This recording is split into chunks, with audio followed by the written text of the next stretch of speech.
Assembly اجلاس کے انعقاد کے سلسلے میں اسپیکر اسمبلی پوچارم شریواس ریڈی اور چیئرمین قانون ساز کونسل کی قیادت میں بی ایس سی کا اجلاس منعقد ہوا۔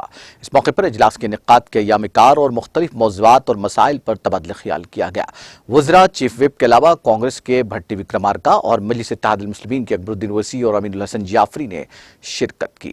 اجلاس میں بی ایس سی نے اس ماہ کی 12 اور 13 تاریخ کو اسمبلی اجلاس منعقد کرنے کا فیصلہ کیا، تاہم وہ زیادہ دنوں تک اجلاس جاری رکھنا چاہتے تھے۔ کانگریس اور مجلس نے کہا کہ دن بدن اجلاس کی کارروائی کے ایام کار کے دن کم ہوتے جا رہے ہیں، تاہم وزراء نے کہا کہ کام کے دن کم ہونے کے باوجود کام کے اوقات لمبے ہیں اور کاروبار باقاعدگی سے مکمل ہو رہا ہے۔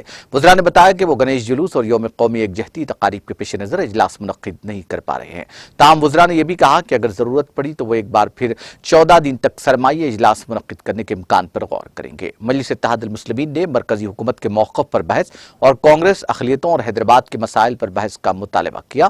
وزراء نے کہا کہ وہ ریاست کے بارے میں مرکز کے رویے کے ساتھ ساتھ مختلف مسائل پر بات چیت کے لیے تیار ہے۔ وزراء نے بتایا کہ اجلاسوں میں بہت سے بل اور قراردادیں پیش کی جائیں گی۔ دریں اثنا پہلے ملتوی قانون ساز اجلاسوں کے تسلسل میں اسمبلی کے اجلاس آج شروع ہوئے۔ میٹنگ شروع ہونے کے بعد ایوان نے ٹنگو ٹورتی کے سابق رکن اسمبلی ایم سوراجیم اور کملا پور کے سابق رکن اسمبلی جنادن ریڈی کو خراج پیش کیا۔ ارکان نے دونوں کی موت پر سوگ میں 2 منٹ کی خاموشی اختیار کی۔ بعد ازاں اسپیکر پوچارم شریواس ریڈی نے پیر کی صبح 10 بجے اسمبلی کی کارروائی ملتوی کی۔ اس کے علاوہ جب قانون ساز کونسل کا اجلاس منعقد ہوا اس وقت حالیہ گوداوری سیلاب پر ایک مختصر مدتی بحث کی گئی۔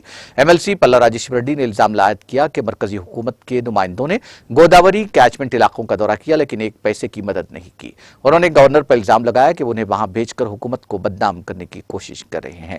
بی ایس سی اجلاس میں وزیر فینانس ہریش راؤ، وزیر داخلہ محمد محمود علی اور دیگر نے شرکت کی۔